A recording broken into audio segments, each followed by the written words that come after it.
Hope you are doing well in your life. आज supply chapter को हम and करने की कोशिश करेंगे। सप्लाई चैप्टर में हमने लॉ ऑफ सप्लाई पढ़ा दिया आप लोगों को, आपको डिटर्मिनेंट्स पढ़ा दिए और मैंने आपको डिफरेंसेस पढ़ा दिए।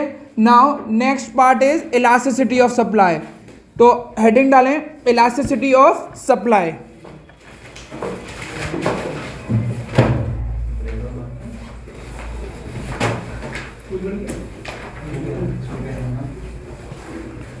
What is the meaning of elasticity of supply? Please आप एक बार मुझे ये बताएं कि सप्लाई बोलती है कि अगर प्राइस बढ़ते हैं तो क्वांटिटी क्या होगी, और प्राइस कम होते हैं तो क्वांटिटी क्या होगी। बच्चों प्लीज स्क्रीन पे देखें। मैंने पूछा अगर प्राइस बढ़ते हैं सप्लाई के केस में, अगर आप सब लोग प्रोड्यूसर बन जाओ, अगर प्राइस बढ़ेंगे तो क्वांटिटी क्या होगी, बढ़ेगी या कम होगी? बढ़ेगी। और सब प्राइस अगर कम होंगे तो सप्लाई कितनी होगी? कम होगी।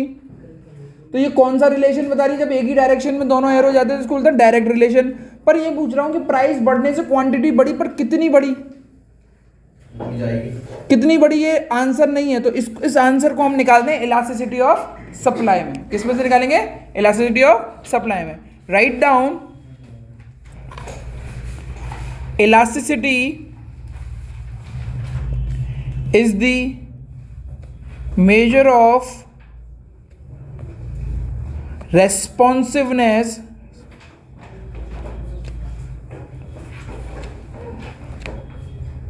of the quantity when the price of the commodity changes। अब इस डेफिनेशन को हम समझते हैं कि क्या लिखा हुआ है इस डेफिनेशन में। डेफिनेशन में बोला गया है कि भाई इलास्टिसिटी क्या होती है, ये मेजर होती है। मेजर मतलब आप नाप सकते हो, मेजर का मतलब नापना। किस चीज को नाप सकते हो? रेस्पॉन्सिवनेस को। किस चीज को? रेस्पॉन्सिवनेस। What is responsiveness? कि क्वांटिटी कितनी चेंज होती है जब प्राइस चेंज होते हैं। क्वांटिटी कितनी चेंज होती है जब प्राइस चेंज होते हैं। मैंने बोला प्राइस बढ़ गए, क्वांटिटी भी बढ़ गई, बट कितनी बढ़ी वो इससे पता लगती है। रेस्पॉन्सिवनेस मतलब कैसा रेस्पॉन्ड करेगी क्वांटिटी जब प्राइस चेंज होगी। Elasticity of supply is denoted by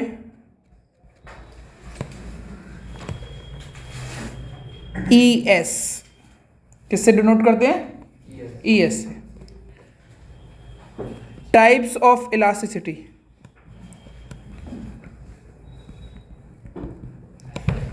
पहला टाइप, नंबर 1 परफेक्ट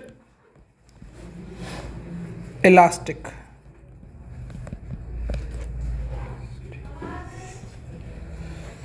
बेटा मैं आपको बता दूं ये बिल्कुल डिट्टो कॉपी है। अगर जिसने मेरे साथ पहली क्लासेस से रहा होगा, जो वो डिमांड वाले चैप्टर में, वो सब कुछ यही डिट्टो कॉपी कट पेस्ट करना है और कुछ नहीं। ठीक है ना? स्क्रीन देखें। What is perfect elasticity? When the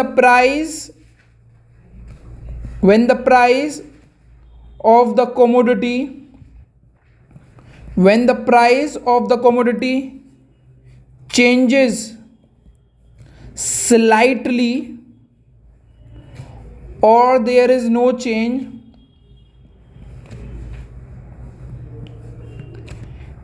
and the quantity supplied becomes infinite, ES is equal to infinite.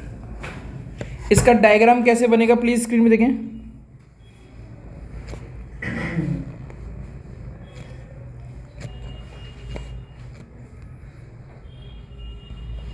Price, quantity,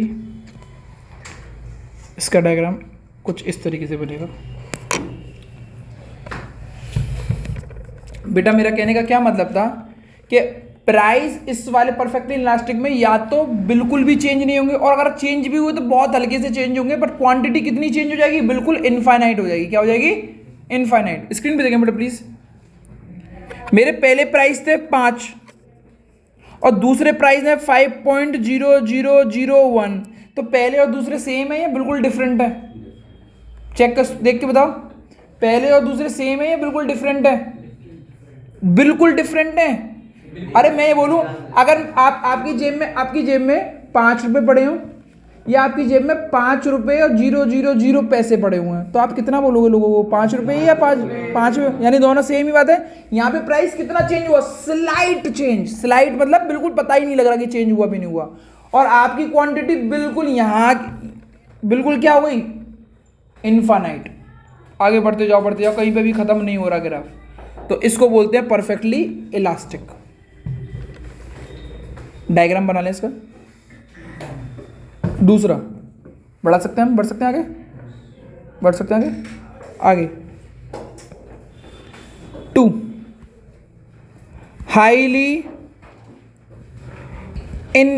highly elastic.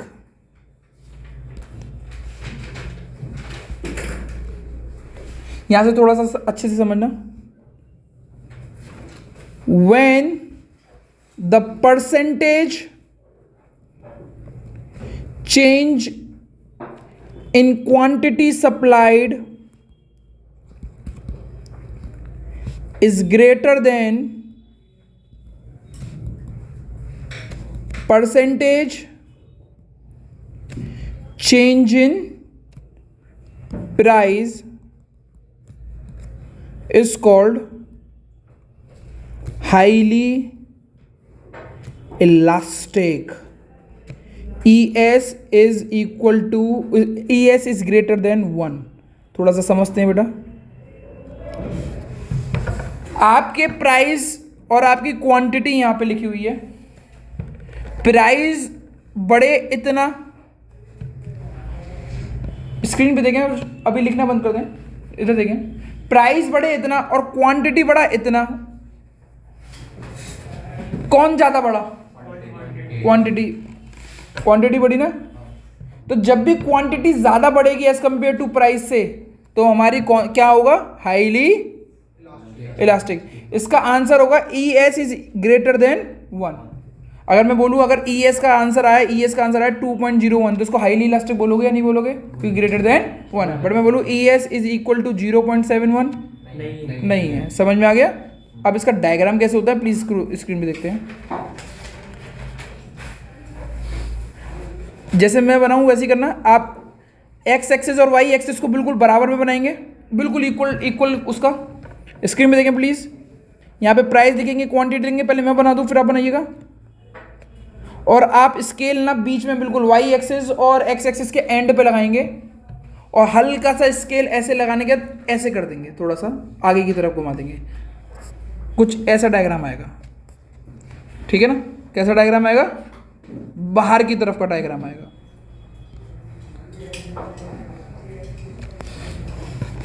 अब ये देखो करो, ये डायग्राम फ्लैटर है, मतलब दूर भाग रहा है।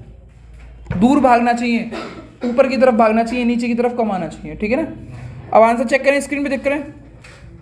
इधर देखो, ये पहले प्राइस थे P1, ये कहाँ पे टकरा है? इधर टकरा है। और यहाँ पे क्वांटिटी कितनी थी? Q। ओ सॉरी, मेरे से गलत बन गया, सॉरी, मैंने डिमांड का चेक बना दिया स्क्रीन पे।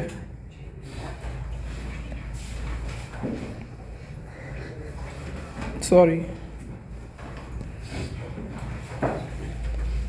जब आप इसमें डायग्राम बनाएंगे तो ये ऐसे कर देंगे, थोड़ा सा नीचे की तरफ, ऊपर की तरफ नहीं करेंगे। किधर की तरफ करेंगे? y एक्सिस की तरफ टुवर्ड्स पे जाते हुए करेंगे। अब स्क्रीन पे देखें, पहले प्राइस मेरे इतने थे P1, क्वांटिटी मेरी कितनी थी? Q1। अब प्राइस मेरे बढ़ गए, हल्के से बढ़े हैं, क्वांटिटी चेक करना कितनी बढ़ जाएगी प्लीज स्क्रीन पे चेक करें। प्राइस देखो केवल इतने से एरो से बढ़े हैं, क्वांटिटी कितने एरो से बढ़ी है? ज्यादा एरो से। समझ में आ गया? आपको आपको स्केल ऐसे रख के नीचे की तरफ झुका देना है, वाई एक्सिस की तरफ ना झुका के एक्स एक्सिस की तरफ झुका देना है, ठीक है।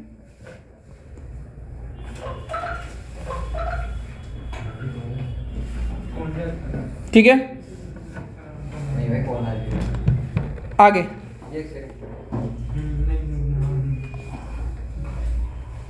तीसरा unitary elastic.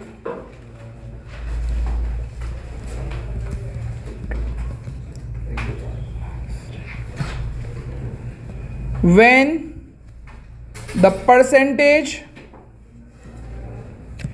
change in quantity is equal to percentage change in price, हमें यूनिटरी इलास्टिक मिलती है। E S is equal to 1, E S यहाँ पे इक्वल टू 1 होता है। इसका डायग्राम बनाने से पहले चेक करते हैं, प्राइस यहाँ पे, क्वांटिटी यहाँ पे। प्राइस केवल इतने बड़े और क्वांटिटी भी इतने बड़े, दोनों एक समान बड़े हैं या अलग अलग बड़े हैं? एक समान बड़े हुए ना, एक इक्वल उसमें लगे हुए हैं। जब प्राइस भी जितना 10% बढ़ रहा हो, क्वांटिटी भी 10% बढ़ रही हो, तो आंसर यूनिटरी इलास्टिक है। इसका डायग्राम कुछ इस तरीके से बनता है। डायग्राम बहुत इजी है इसका।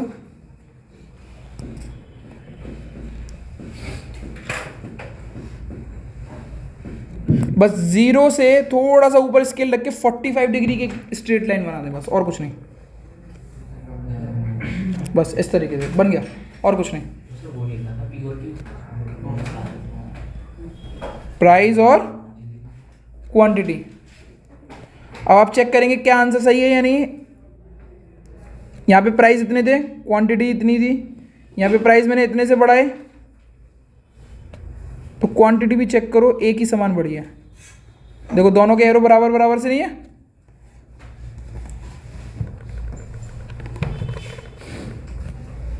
समझ में आया? बराबर बराबर से 45 डिग्री स्ट्रेट लाइन बना दे बस। आगे बढ़ते हैं बेटा please. Perfectly sorry highly inelastic, highly inelastic, इसको रिजिड बोलते हैं एक तरीके से। व्हेन द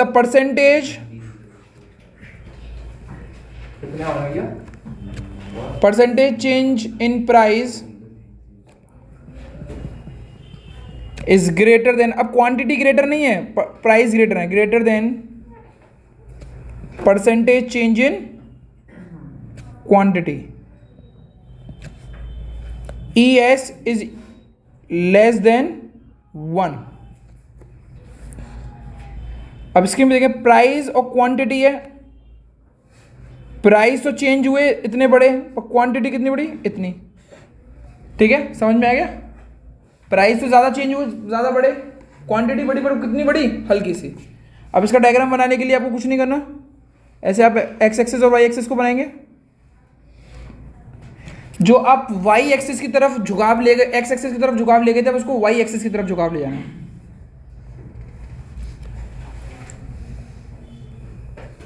आप चेक भी कर सकते हैं, ये प्राइस है, ये क्वांटिटी है। अब प्राइस इतने चेंज हुए, प्राइस P1,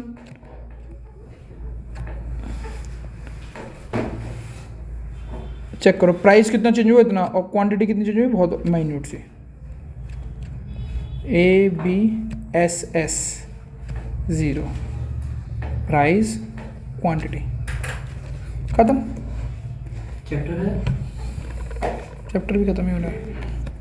परफेक्टली इनइलास्टिक, आखिरी है। Perfectly inelastic, when the quantity does not change when there is change in price। Quantity बिल्कुल चेंज नहीं हो रही, प्राइस चेंज हो जा रहे हैं, तो अभी इसका वो है E S is equal to 0, E S is equal to 0। Price इतने चेंज हुए, क्वांटिटी बिल्कुल भी चेंज नहीं हुई। प्राइस ऊपर हो गई बहुत ज़्यादा पर क्वांटिटी बिल्कुल भी चेंज नहीं हुई। इसका डायग्राम देखते हैं कैसा होता है।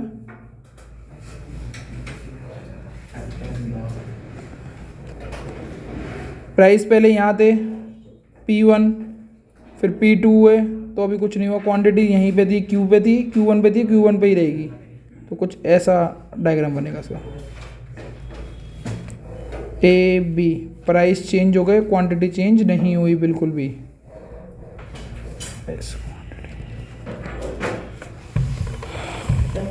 बस खत्म।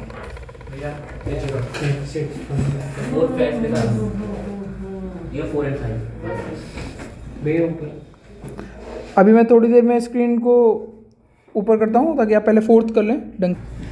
अब हेडिंग डालें और चैप्टर्स को एंड कर रहे हैं हम लोग। हेडिंग डालें कैलकुलेशन ऑफ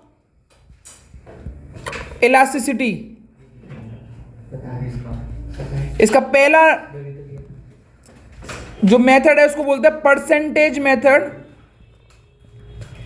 इसका फॉर्मूला लिखें, ES is equal to percentage change in quantity divided by percentage change in price into 100। Percentage change in quantity का क्या मतलब होता है? Q2 minus Q1 where Q2 is new quantity. हाँ yes, demand में बिल्कुल ऐसे सकता। Q1 is old quantity, old quantity. दूसरा percentage change in price, Q1 minus Q2 sorry Q2 वो sorry P2 minus P1, P2 minus P1 और ऊपर भी था डिवाइडेड बाय Q1 और यहाँ पे भी P1। P2 new price, P1 old price.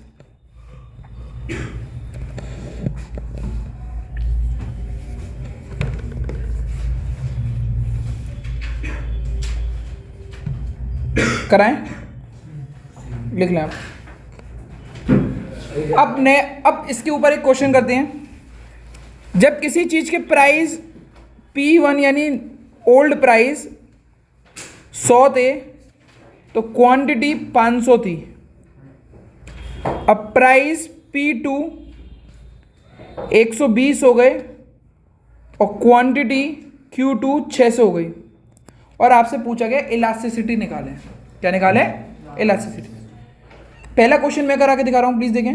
ES is equal to percentage change in quantity divided by percentage change in price.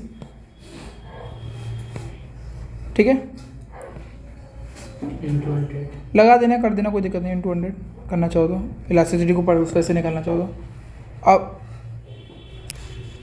अब देखो, percentage change in quantity is equal to Q2 minus Q1 divided by Q1। Q2 मेरा कितना है? 600, Q1 500 divided by 500। फॉर्मूले के हिसाब से रखा है मैंने, कुछ नहीं करा। 100 डिवाइडेड बाय 50 वो क्या कहते हैं 500 कितना आया? 20। कितना आया? 20। इसमें मल्टीप्लाई करेंगे तो 20 आ जाएगा। ठीक है ना? अरे 100 डिवाइडेड बाय 500 करो, 100 डिवाइडेड बाय 500, स्क्रीन पे देखो, 100 divided by 500 into 100।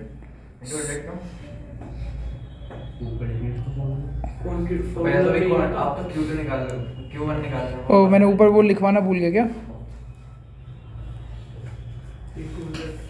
Into 100 into 100 into 100 दोनों जगह लिख दीजिएगा। तो 100 डिवाइडेड बाय 500 इंटू 100, 0 से 0 गया, ये गया 20, तो 20%। हेलो, अब परसेंटेज चेंज इन प्राइस निकालते हैं। तो कोई बात नहीं, very good. P2 minus P1 divided by P1 into 100, 120 divided by 100 divided by 100 into 100। इसको सॉल्व किया तो ये 20 आया, 100 इंटू 100, आंसर है 20%। और इस 20% को हमने यहाँ पे रख दिया। 100 को यहाँ से हटा दो, मैंने नीचे 100 नहीं लगा, 100 नीचे लगा दिया तो यहाँ से अब 100 हटा दो, कोई दिक्कत नहीं है। और आंसर हो गया, यहाँ पे 20 आया था, यहाँ पे 20 आया, 20 डिवाइड पर करोगे तो क्या आया आंसर 1। और 1 आंसर किसका था? ES इज इक्वल टू 1 किसका आंसर है, कोई बता पाएगा? लिखवाया पीछे, ES इक्वल टू 1 किसका होता है? Unitary elastic. तो इसको लिख सकते हो अब, यूनिटरी इलास्टिक है ये, और कुछ नहीं है।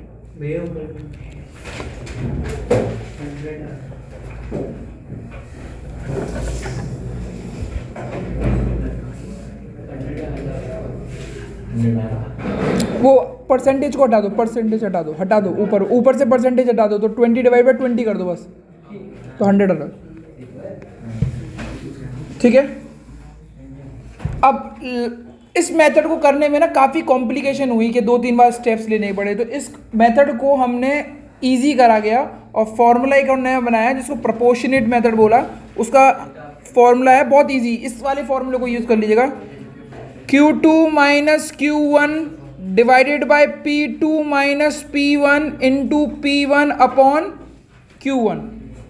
ये फॉर्मूला आप लिख लें, ये ज़्यादा इजी है, इसको याद करना भी बहुत इजी है। पहले क्वांटिटी लिखें, नीचे प्राइस लिखें, फिर 21 याद कर लें। क्या कर लें? 21। तो Q2 minus Q1 21, P2 minus P1 21। पहले क्वांटिटी रखेंगे, प्राइस रखेंगे। दोबारा से फॉर्मूला याद करा रहा हूँ, देखो कैसे करेंगे। भैया ने बोला था पहले क्वांटिटी रख लो, 2 क्वांटिटी लिख ली, फिर नीचे बोला था भैया ने प्राइस रख दो, 2 प्राइस लिख दिए, और भैया ने बोला था फिर 21 करना है, तो 2 1 माइनस माइनस बीच में है, into P1 upon Q1 and में। अब मैं पूछ रहा हूँ ऊपर वाले क्वेश्चन में Q2 कितने का था? 600 का था। Q1 कितने का था? 500 का था। ये 120 का था और ये 100 का था। P1 कितने का था? 100 का। और ये कितने का था? 500 का। यहाँ पे 100 आया, यहाँ पे 20 आया, यहाँ पे ये 1 0 गया 1/5 आया। इसको काटा, ये तो 20 से कटा, 21 से गया, तो कितना आंसर है? 1। ये ज़्यादा इजी रहता है एज़ कम्पेयर टू पुराने वाले मेथड। ठीक है, आप इस फॉर्मूले को लिख लें, और क्वेश्चंस में और देता रहूँगा। ठीक है ना। That's it for my side, thank you everyone. आज की क्लास यहीं पे समाप्त होती है।